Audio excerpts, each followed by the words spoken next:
We begin today's edition with a special Friday feature. Do you remember those days in your neighborhood when you engaged the services of the Roman seamstress, locally known as Oyadieye, to patch and mend those torn clothes for you to put on? What about the old lady or old man who came over to apply that local black dye called yomo to your hair to conceal those undesirable strands of gray hair you didn't want the public to see? What of those that came to mend your broken plastic bowls, buckets, basins? Well, today on Joy News Today, Forgive America recounts some of those trades which were at that time a main source of livelihood to some families and individuals. He establishes in this feature and brings you down memory lane, while some of these trades are standing the tides of time and others are gradually dying out.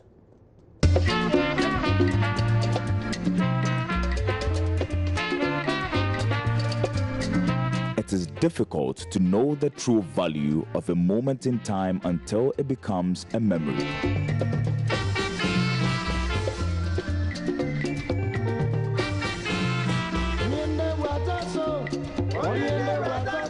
If you were born between the early 70s and the late 90s, you will recall that few trades such as mending of broken rubber products, sharpening of knives, door-to-door hair cutting, dyeing of hair commonly called yomo, and door-to-door sewing were in vogue. The operators of these trades were usually older men or women with years of undaunted experience, usually drew attention by making interesting sounds using their equipment.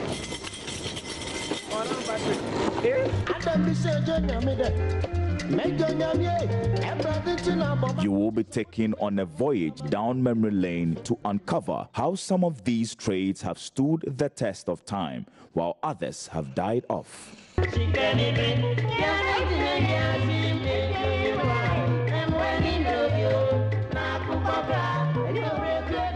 Mama Lydia is a seamstress who lives at New Russia, a suburb of Dansuman. She has been in the trade for the past 20 years.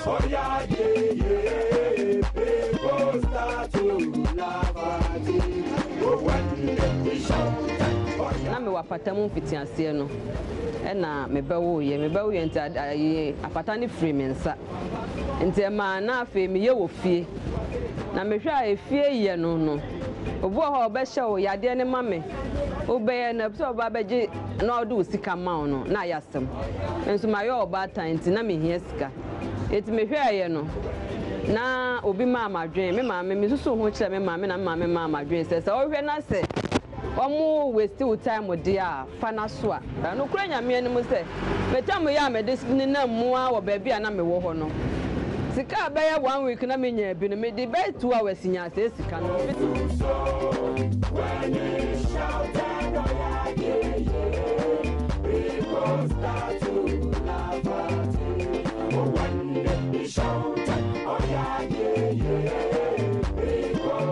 ya de ye adwuma na ye eboa yen isan say bibi kitu ebiti a nya fe na de be ko shop wo frɛ no be fi aba be yama eni sister ni share CCS me na mbusa asa de no mpama de o shop o say nkrofo pama nkrofo meje o ya de ye ndi o de kwa obenya ni obedi o de bebe fi nti eboa me so eboa me pa eboa me isan so bibi kitu ebiti a wo frɛ no be fi oba be yama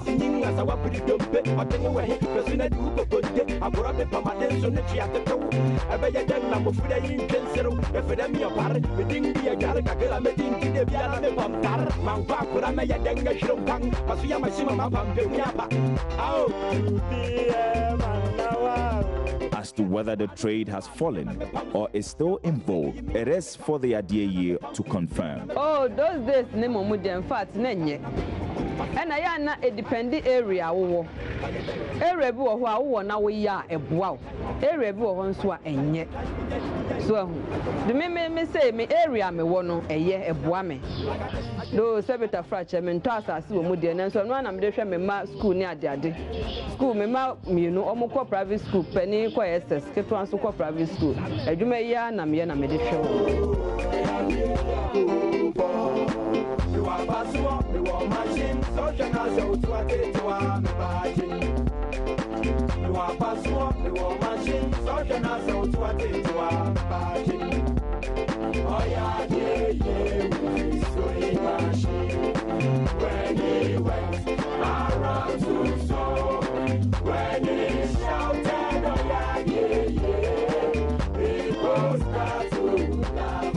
It can be contended that since Adieye is a mobile business, it would have been more lucrative than the people who own the shop.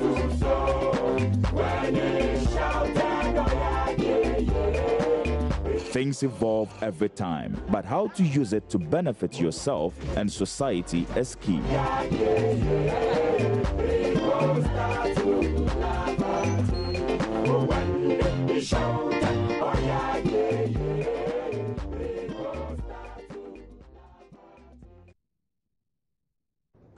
Very interesting feature that put together by my colleague Forgive America. That's a special Friday feature for you. Now, the Minister of Lands and Natural Resources is set to meet members of the Ghana National Association of Small-Scale Miners in the Ashanti region to discuss activities that have caused havoc to water bodies. Yesterday, the association held a press conference demanding government to lift the 6-month ban on mining or face series of demonstrations. However, Lands Minister Peter Amewu says today's meeting will provide a clear-cut direction on why the government placed the ban on mining for now. The minister will also be meeting opinion leaders to seek their views and advice. The region is to interact with the small-scale miners and the illegal miners, and some of the opinion leaders, the chiefs. This morning we're paying a courtesy call to the King of Ashanti, Otumfo, to discuss collectively what we can do as a country to address this problem. We understand clearly that some of the illegal or the small-scale miners have had a press conference yesterday, and so we are here also to meet with them. We have had several discussions with them, but it looks like they are not getting as clear, and so another meeting today maybe is going to chart the way forward. An illegal miner, it's not somebody who is not having license, not at all. You may have a license given to you, an authorization to mine. But if you are mining close to the river bodies, if you are mining in the river bodies, if you are mining in the forest, if you are mining without reclamation, if you are mining with application of unauthorized chemicals, cyanides and all those things, collectively is described as an illicit miner. And so an illicit miner is not somebody who haven't got license. That is not the galamsey. That is not how we describe it from our perspective. And so the directive for 6-month ban on small-scale mining activity cut across those who have the license and those who do not have it. So what exactly are you going to tell them today? Well, it's the same thing that we've been discussing over and over again, and this is what we're going to discuss again. We are charting a course, and maybe today we'll outlay some of those that we're going to do in future. As a government, we are not against mining. We are not anti-mining. We are a government that is open up to small-scale mining. We are a government that wants to sanitize the industry. We are a government that believe that the resources of this country belongs to Ghanaians and therefore must be taken by Ghanaians. And so this is exactly what we are doing. We want to create the framework, the environment, to make sure that Ghanaians mine in an environmental sustainable manner. Well, the minister spoke to my colleague Mohammed Nuruddin earlier, but he's still with the minister who is currently in the meeting with the Asante Hene. Hello, Mahmoud. Hello, Mahmoud. Well, unfortunately, we don't seem to have him on the line. But, well, like I mentioned, the minister has been meeting the Asante Hene Otumfo Osei Tutu. We bring you some live feed from Kumasi now. The Ministry of Lands and Forestry, especially the minister, who is taking a bold political decision to be able to curtail this galamsey issue that has affected the whole Ghana. Sure. We all have been witnesses to Galamsey. It didn't start today. Sure. But the lack of political will to take decisions was the problem. Sure. Because it's been going on, and I flew over to Mansour just because I wanted to see what was happening. And sure. I could see the devastation of the lands. I could see that. And when I stopped over at the Asanko mine, the first thing I raised issue was the Galamsey and what is done to the land. Sure. Water bodies have been destroyed because of this. Sources of water and all that have been destroyed because of Galamsey. Sure. Obuasi mine had to close because of Galamsey. Sure. The mine had to close because of Galamsey. Sure. And with all the investments that had been pumped into it, we find ourselves as prisoners by these people who've been able to destroy all our waters and all those things. Sure. But my concern is we have agencies who are responsible for monitoring and evaluating whatever is done, and they never did anything to be able to protect these things. Sure. EPA, the Minerals Commission that issued licenses, the EPA that is supposed to look, monitor to see whether the environmental situation is, what were they doing? Sure. These are the issues we have to ask. Now we are stopping them. But then we need to also look at it that whilst we are stopping them, the youth who were employed, who didn't have employed, what are we going to do? How do we reclaim the lands and all those things now? Sure. That is when we need the expertise of the Australian government and others to help. Sure. Because if we are not very careful now, okay, we are stopping them now. But if it is a 9-day wonder, I'm sorry, then it will start again. Sure. So the political will is there. You've been bold enough to confront the issue. We are doing it now. Let us follow it up with a program that will then, we can use that to reclaim the land. Tree planting, Ministry of Agriculture, Forestry, they all should be involved now to sure. be able to do that by claiming the lands for agriculture, for tree planting and all those things. And we cannot do it all. So Ghana has to go to UNESCO, for example, the World Bank and all those things for support. We need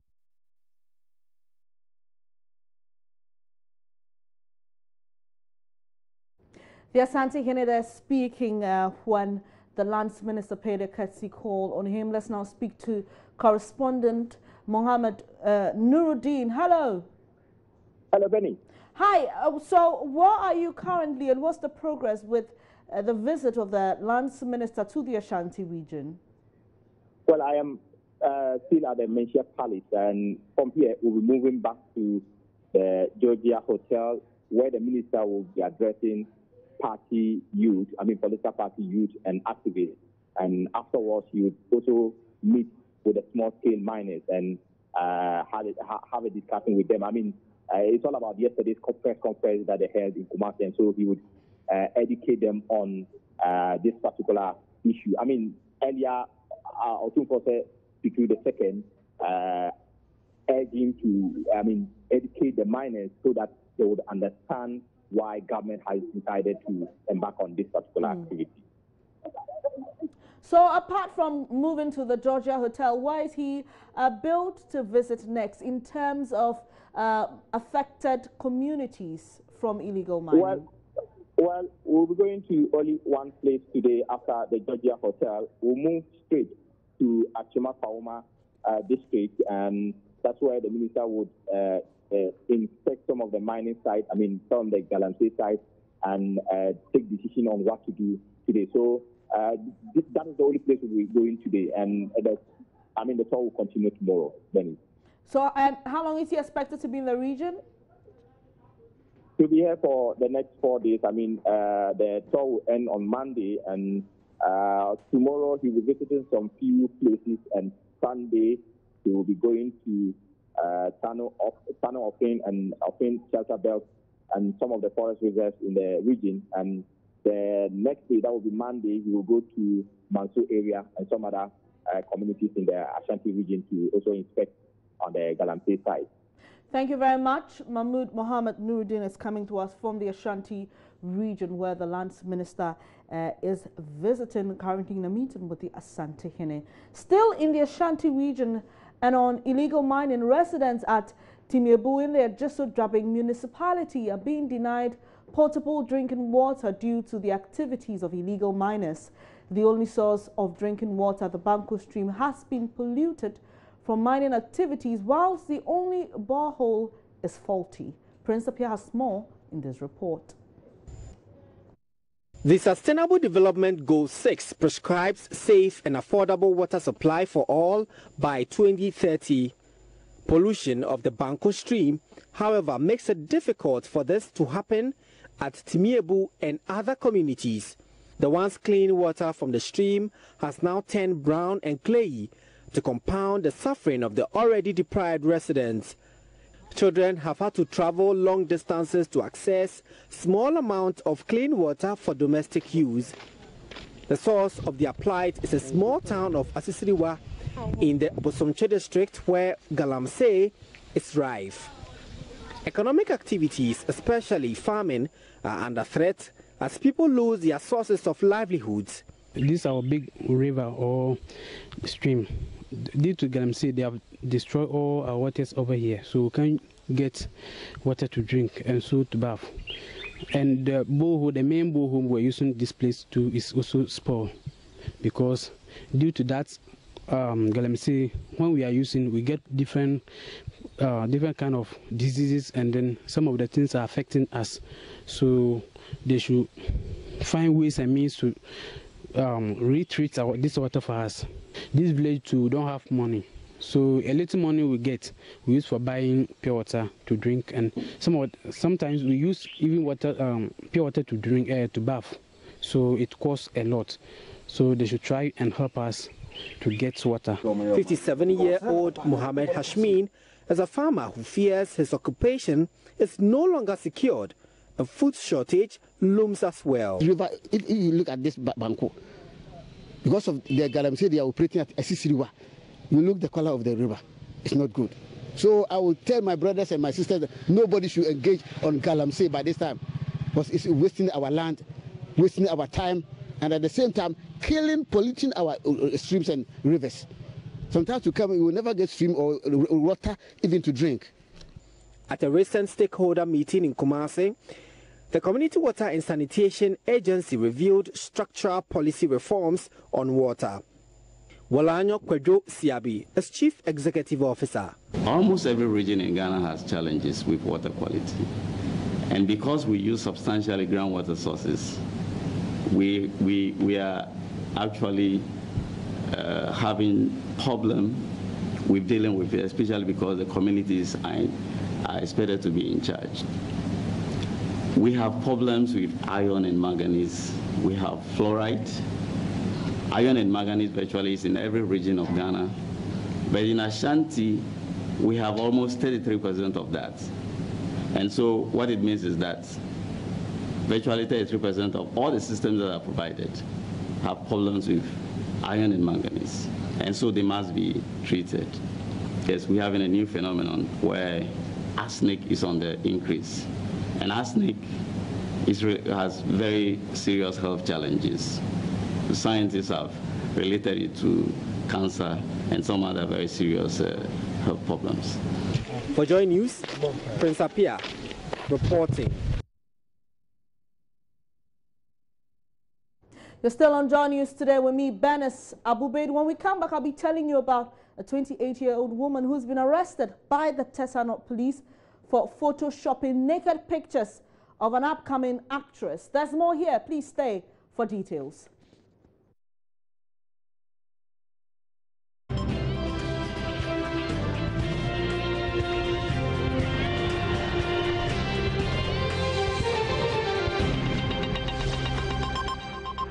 Thanks for staying here on Joy News today. Now, the Agogo police in the Ashanti region have arrested a nomadic herdsman for raping a woman on her farm.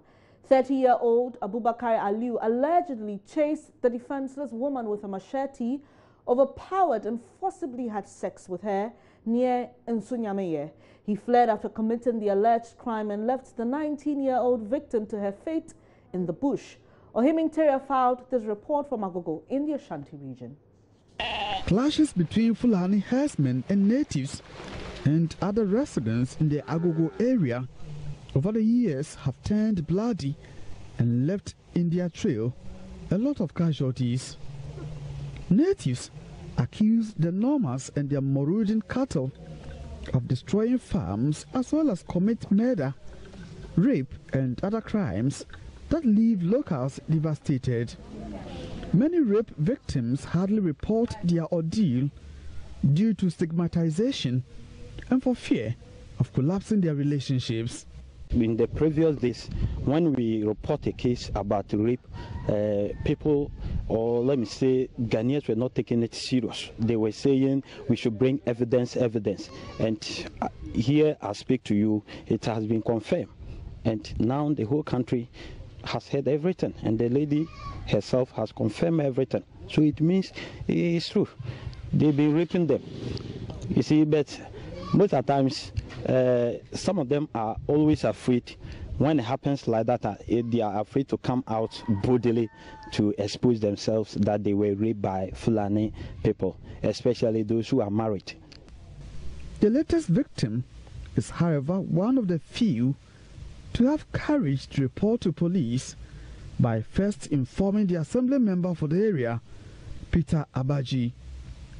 She had arrived in the area from the northern region less than a month ago when she suffered the abuse. The girl is feeling better. The condition is now better. It's now better, but just that the way her spirit is down. That is how I see her. She was just crying here and there and feeling bitter for what happened. She was crying the whole of the day, and even eating of food was very, very difficult for her. She didn't, if you give her food, he said she can't take it, and a lot of things, because he got married about a year ago. So she was thinking about how the husband will feel if he get to hear the information. Information available to Ensure News suggests the young woman was sowing maize on the field when the mask-wearing Fulani man attacked them. Her sister-in-law, who was with her, managed to escape. The victim has since been treated and discharged at the Agogo Presby Hospital. Police visited the scene on Thursday to retrieve the woman's tattered underwear and broken beads as investigation begins. She demands justice, speaking through an interpreter. I tried to free myself from his grips. The Fulani man strangled me until I became weak. I grew weaker and weaker as he sexually assaulted me. After the act, he abandoned me and left. I crawled to the roadside until some people came to my rescue. I want him imprisoned. Agogo District Commander ASP Samuel Azugu says police have invited witnesses to assist establish the facts of the case. From Agogo in the Ashanti region, Ohime Ntewia reporting for Joy News. Still on crime and arrests, the La District Police have arrested a 41-year-old imposter who's been operating as a doctor at Bukum. The suspect had carried out an abortion for a 22-year-old girl who contacted him for help. Subsequently, the lady pleaded she could not make payment because of financial constraints. The self-styled doctor suggested she leaves her iPad as a collateral. When she could not get the money to pay, the suspect invited her to his makeshift operating room and had sex with her for 4 days.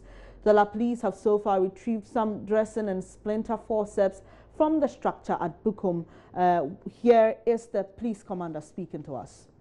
Somewhere December, she got pregnant, and then a friend introduced her to one Dr. Godwin Jaja. So she called the doctor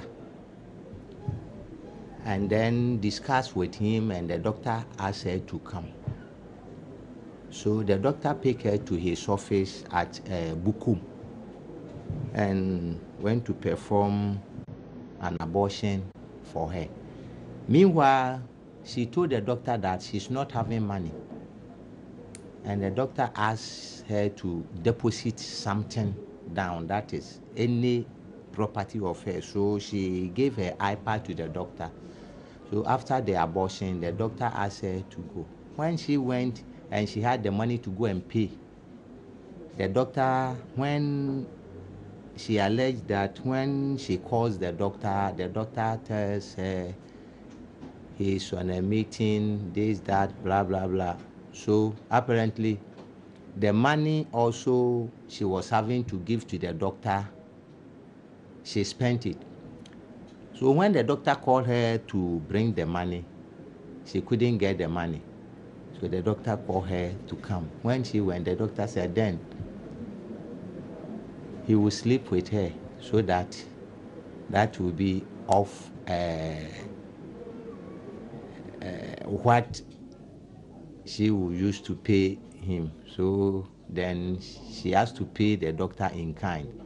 And then she also agreed.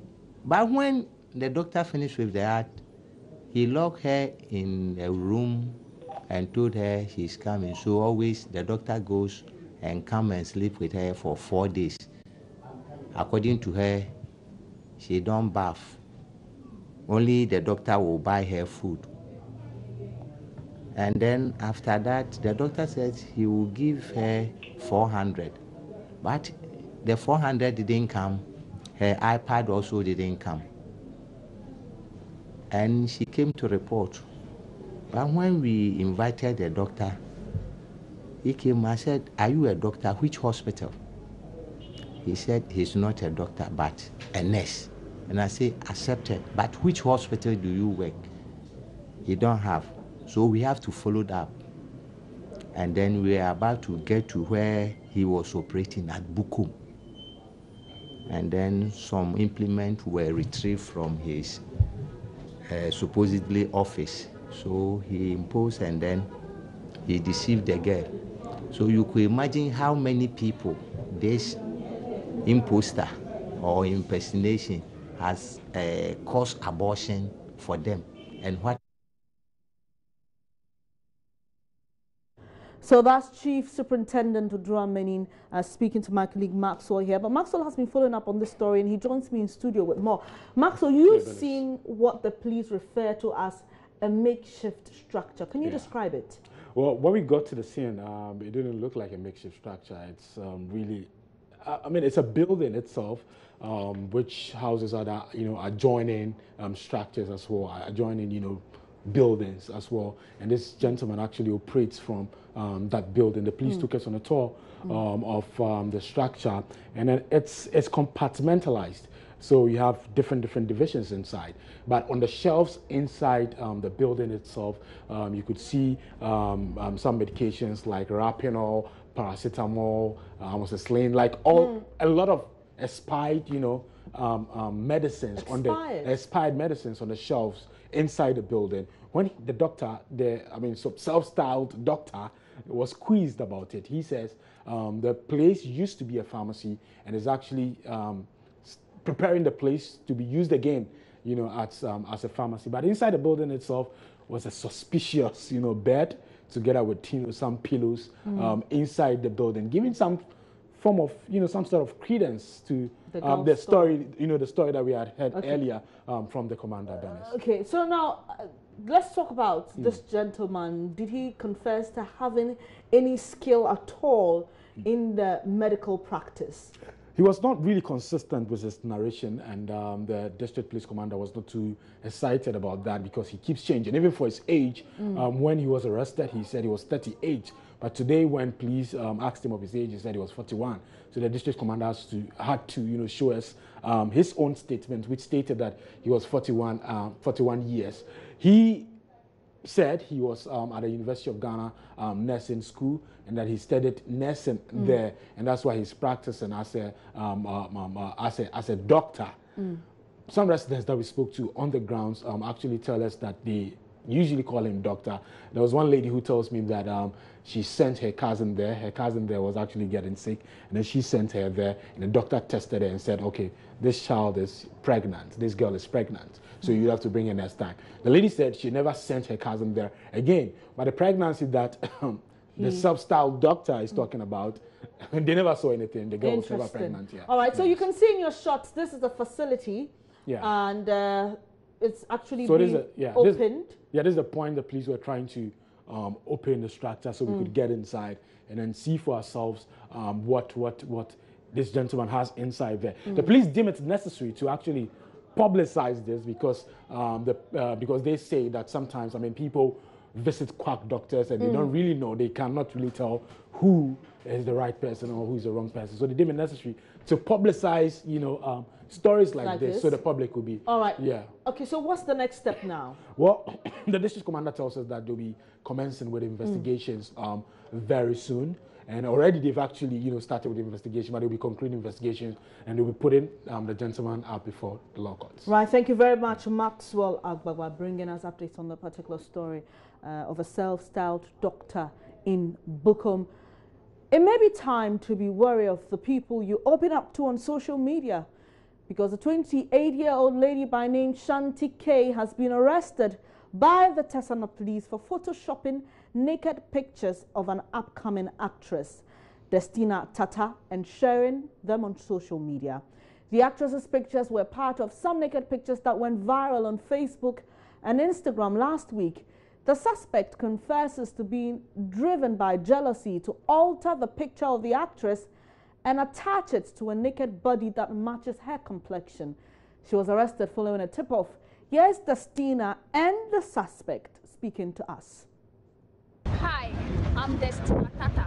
Destina Tata on Instagram, Destina Tata on Facebook, Destina Tata on Snapchat. I'm Destina Tata, who is into movie, actress in Ghana. I was the one that someone was doing naked pictures of me, photo grid of me, my nakedness.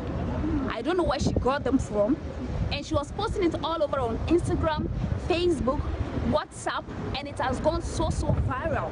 Right now, I've got the culprit here, and we are at Tesano police station. So she's here to clear the air, because, like, seriously, this thing is really getting to me. And she is called Shanti K, girlfriend of K Cool on Instagram. I'm Shanti K. I'm Shanti K. There was some pictures posted on social media that went viral, and it's not loud here. The person,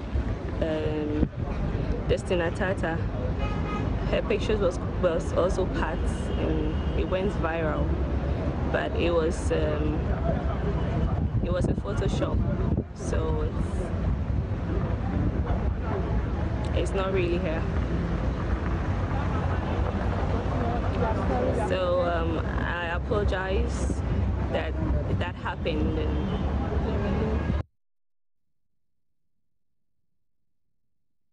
Really interesting development there. That was Shanti K you just saw apologizing to Destina Tata, who found herself a victim of some photoshopping skills. Then Shanti K actually took her face and put the image there on a naked body, and that went viral. So the Tesano police station are handling this matter. We'll bring you updates as and when they are available.